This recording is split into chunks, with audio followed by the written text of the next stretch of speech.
What's going on, everybody? Brian here from Brian's Broadcast. I hope all of you are doing fantastic.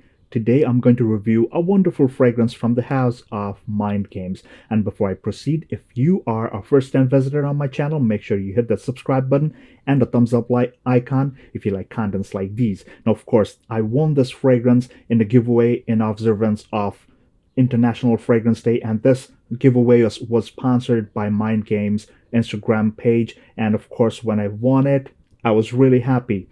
Now, let me tell you something. This fragrance has something very interesting, and which is the note of pomegranate.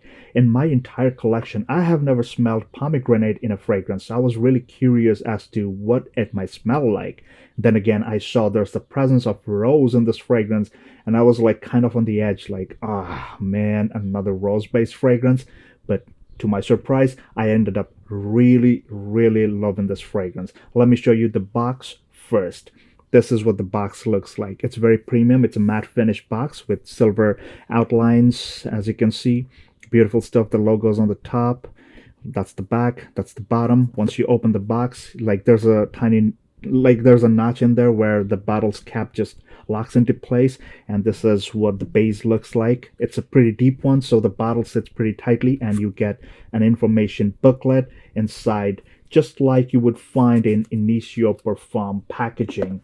It's a beautiful thing. It's very sturdy, as you can see. It's very it's hard and good premium material. The bottle was beautiful. Look at this. And if you are not familiar with Mind Games fragrances, if this is your first time, all their fragrance bottles, and especially the cap, resemble like a chess piece. I'm not too good with chess, so I wouldn't know all the terms. I don't even know what to call this thing. Forget about it. I'm not interested to talk about this thing. Look at this beautiful bottle. It's got a thick, heavy base, premium glass, and the cap is solid metal. It's almost like a darkened shade. It's beautiful, beautiful. Like, it's got a very good hefty weight to it. Atomizer is beautiful. It's one of those short, low profile ones, and you can see the brand name written right there. I don't know if you can see it. That's about it. That's the bottom. Beautiful stuff. It's got like a gradient, like dark from black to gray gradient, as you can see. That's about it. Beautiful stuff. Let me quickly take a whiff. Wonderful stuff. So the notes are on the top, red currant and mandarin orange. That's right on the top. In the mids, you've got pomegranate and damask rose. On the base, you've got suede leather, benzoin, patchouli, and amber. Now, the $1,000,000 question. It's got rose, it's got some fruits like bright, succulent, juicy fruits, as well as leather and ambery patchouli mix. What does this fragrance, what does J'adoube smell like? J'adoube opens up really juicy and bright. Let me tell you something.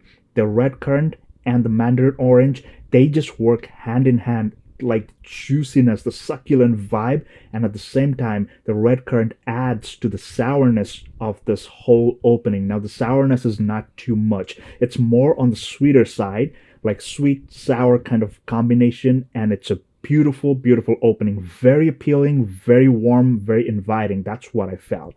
Drying down, this fragrance starts to like go and like intervene into the zone of pomegranate and rose. Now, the rose over here, the damask rose, kind of adds to the like a jammy sweetness, but it's borderline, like it's borderline more towards the jammy sweetness, but it's not overly sweet. That's what I found, and that's something that I personally like, because fragrances that are too sweet, like I just don't find them very appealing. And this one kind of like, although borderline, but it was like almost like towards the end of the right amount of sweetness. I really enjoyed the amount of sweetness this fragrance had.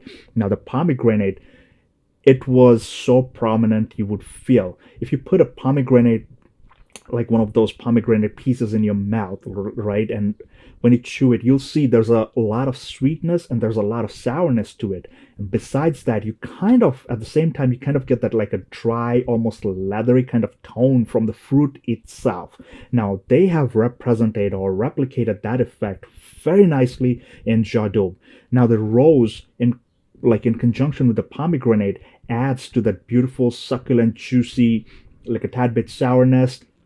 like it's a very nice and smooth dry down. Further going down, when it's drying down completely, you will feel the presence of suede leather. Now the leather over here, it's very luxurious, like almost like it's subdued, it's there, but it's not super prominent. So the main player in this fragrance, although it's suede and pomegranate, as you can see, it's written over here. I don't know if it's too tiny, you can see it or not, but the suede is more like a toned down balancing kind of element in this fragrance. J'adobe, when it's drying down, has this wonderful luxurious smoothness from the leather, as well as the benzoin, which adds to some dry sweetness to the fragrance. And the patchouli, I'll tell you something that's really interesting, is what's really interesting about the patchouli here. It's not one of your dirty patchouli, it's more of an earthy nature, dark earthy kind of vibe, and at the same time the benzoin and the leather kind of like works in conjunction to give you that wonderful, almost like a green, like a tad tiny touch of green to the dry down, and the amberiness keeps it like really dry. So by the time it's almost like 10 to 12 hours, this fragrance is going to smell a whole lot different as opposed to what it was smelling like when it opened up. So that was my honest and humble observation of J'adobe from Mind Games fragrances. Like the amberiness kind of, like it makes it more versatile in my opinion. Like the fragrance is very juicy in the opening, it's very juicy towards the mids, and drying down it kind of like turns down into like a more dry kind of version. And this fragrance is very, very potent. What I found is that it's a very loud projector in the opening hours, like at least 1.5 to 2 hours. It's very, very loud. So typically I would go with 8 to 10 sprays, and this thing was like projecting like a beast. This is one of your beast mode fragrances.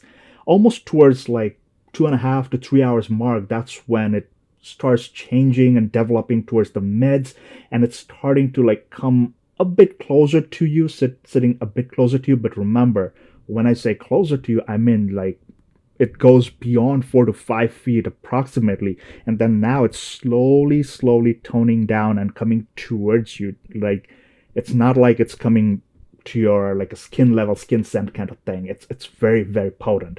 So around like the 5 to 6 hours mark, that's when you notice the fragrance is hitting the base, and that's where you notice that the succulent pomegranate mixing with the leathery vibe and the sweetness, it kind of like amps up at this point. So the whole point of this fragrance was like it opens juicy, and then slowly it turns into something juicy yet sweet with that sourness and fruitiness and the beautiful pomegranate vibe. It's wonderful, like chef's kiss, beautiful stuff. And at the same time, when it's drying down, it's changing into a whole different kind of vibe. Beautifully done. J'adobe, I would recommend. I wouldn't say must have, because these fragrances are very expensive. I think J'adobe on the US website, it costs around $375. These are pricey, so if you can get it somewhere else, by all means, give it a shot, give it a try. I mean, I have seen quite a lot of people mentioned. I mean, I don't see this thing mentioned in the Fragcom all too often, but I saw like a lot of people when I posted pictures about it, and a lot of people came forth and said, I really enjoy it. I really get a lot of compliments, except for 1 or 2 people who said like, I just could not tolerate it. Safely assuming it's probably the sweetness that's killing it for you guys. But yeah, do let me know in the comments section if you're not one of those who like this fragrance, and what is the reason why you don't like it. Do let me know in the comments. And everyone who loves this fragrance, everybody that loves J'adobe, do let me know too. What's your other recommendations from the house of Mind Games? That was my honest and humble take on J'adobe from Mind Games fragrances. Beautiful stuff. Must try. I wouldn't say must have, but definitely try it out. So until the next video, guys, please take care, stay safe, and all the best.